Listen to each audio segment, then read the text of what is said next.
Forest Edge. Find Hagrid's hut. Find 40 beans, 2 chocolate frogs, 2 save game books, 2 secret wizard cards, 7 secret areas, and encounter 38 enemies. It's a dangerous wizarding world out there. Hello and welcome everyone to Let's Play Harry Potter and the Philosopher's Stone. This is guys 115 speaking. Happy 10th of December everyone.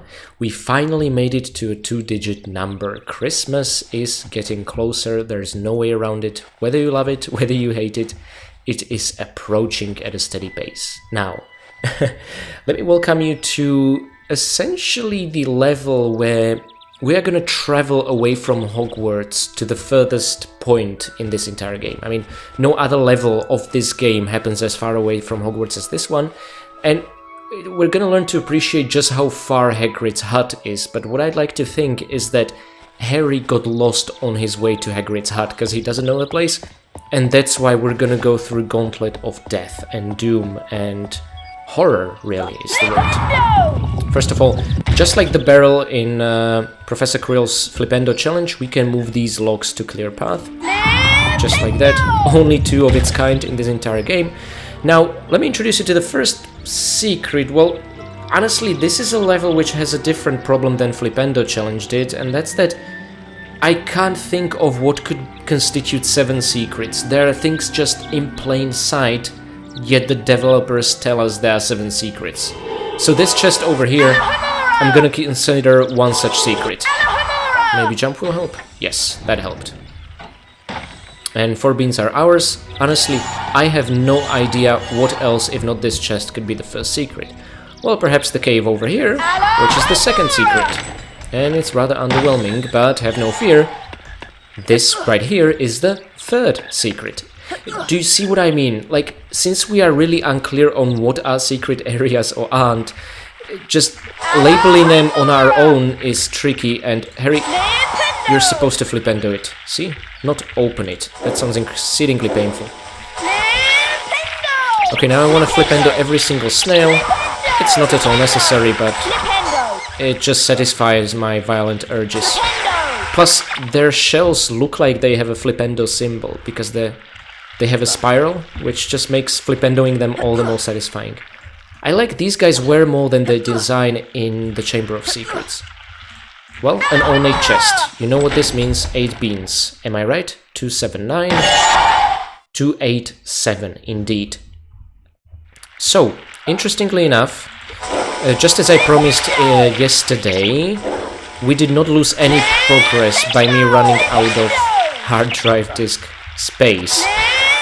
I just had to re-record a couple of levels, but as you can see, our points are exactly where we left them, as were the beans, minus of course the 4 and 8 we just collected, and the wizard cards.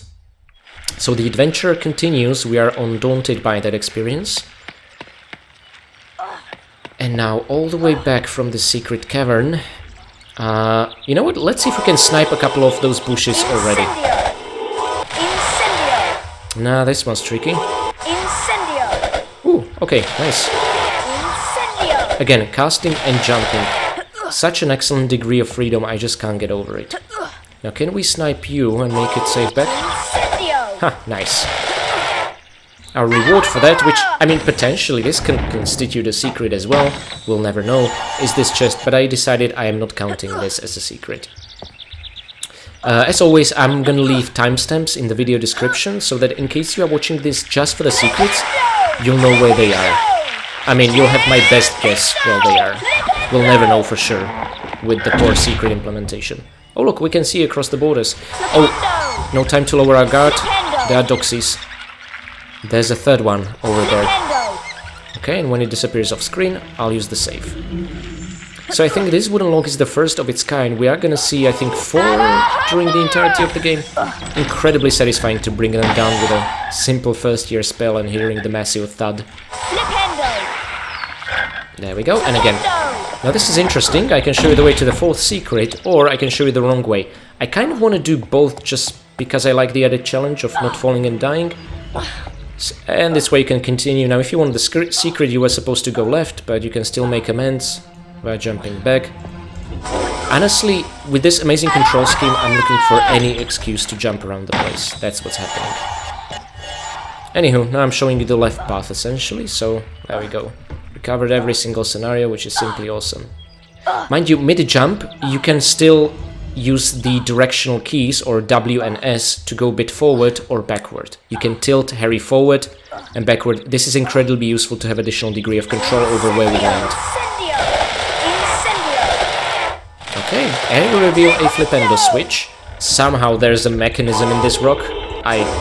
Let's suspend our disbelief. Magic. And we will essentially... We are nearing the end of the level, so it's a short, sweet level, but what I really appreciate is that it's the really first time that we go outside into a very blocky 90-degree wilderness. They essentially use the same toolkit they had for Hogwarts interior to do an exterior area like this. Now I'm intentionally trying to avoid the snails but not cast Flipendo because I want to show you something really, really incredibly cool. But first of all, let's get rid of these things. Because these will apologies, it's been a long day. These will lead to secret number 5, which will lead to secret number 6. Oh boy. Ah, damn it, I once managed to jump for him to grab this ledge directly. It's very tricky, even with this control scheme.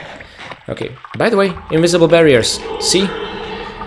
It's interesting like that. They do not let you fall there, which is probably a good thing, but make sure you do not let any beans fall there either, or they'll become accessible. It has happened to me a couple of times, okay? So just a fair warning there. See how each time I jump before making a climb, leading to shorter animation. Now this chest, I'm gonna let open fully, because there is a wizard card. The first of the 2 in this level. Bowman right, if I'm not mistaken. And once again, I'll let Stephen Fry do the talking here. There you are. Bowman Wright, 1492 to 1560, famous for developing the golden snitch. So it's really interesting because Quidditch is, if I'm not mistaken, from 11th or 12th century. And the golden snitch was developed, well, I assume they don't say exactly, but in the 15th century. So for a couple of hundred years, they probably only had beaters and keepers and chasers, which I think made for a better game. The golden snitch just messed everything up. Anyhow, you might be wondering how on earth to reach that place, and when we were younger with my brother, this was the one and only secret with one and only wizard card we could never ever get. We tried all sorts of stuff. Tried to essentially somehow jump from this stump and reach that area. We tried glitching through, even though that doesn't work quite as well as in Tomb Raider. We tried whatever we could, jumping on Venomi's tentacular to reach the bridge, and we could figure out nothing. And the thing is, you need to Flipendo all 3 snails, but we never did that, because we thought, well, that's easy. Let's make it a cross without Flipendoing them. We were trying to be cool and edgy. We wanted to do it without stopping them, without stunning them. And that's why we never realized that there's a rock outcropping which activates upon you Flipendoing all 3 snails. This blew our mind when, after many years, we had temporary access to internet and found out. Ooh, was worried that would hit us. Let's go back. Yeah, Harry, the grunt you made when you were climbing made me think you got hit, but thankfully we avoided that. Would have to reload. That'd be unpleasant. And there we are on that bridge with its tantalizing beams. Now in here will be further beams and a wizard card. A rare kind of chest to have both. Herpo the Foul.